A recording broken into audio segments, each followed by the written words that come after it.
بسم الله الرحمن الرحیم. د دې کامیابۍ نه پس زما اولنی ویزټ دی خپل پریس کلب چې دره پریس کلب ته. دلته کې زما دا ټول ملګري زما وروڼه دي.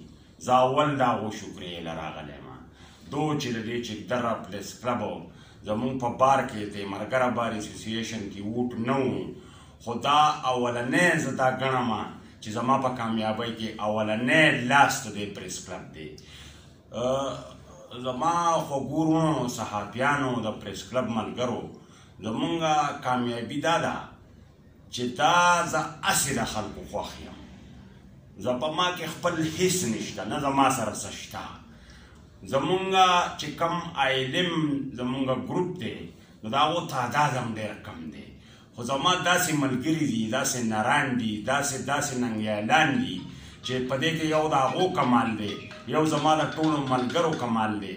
زه دې مقام ته راورسېدم، کامیاب شوم. اوس زما ترجیحات دا دي چې په دې ملک کې ډېر زیات مسایل دي.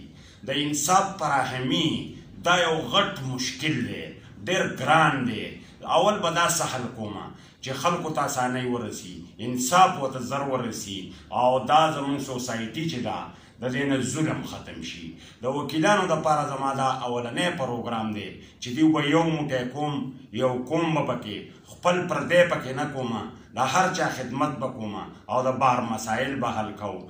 او زما اندازه دا ده چې زه دوی له دا کم خدمتونه په دې کال کې وکړم د دې جذبې سره په دې عمر کې، نو انشاءالله چې دا زما وروڼه د پریس کلب دا به ټول عمر حیراني چې یو بخاري دی خو ټوله دنیا پې مینه ده. او زه د پاکستان دپاره هم او د دې ملک دپاره به هم خپل خدمات پیش کړو.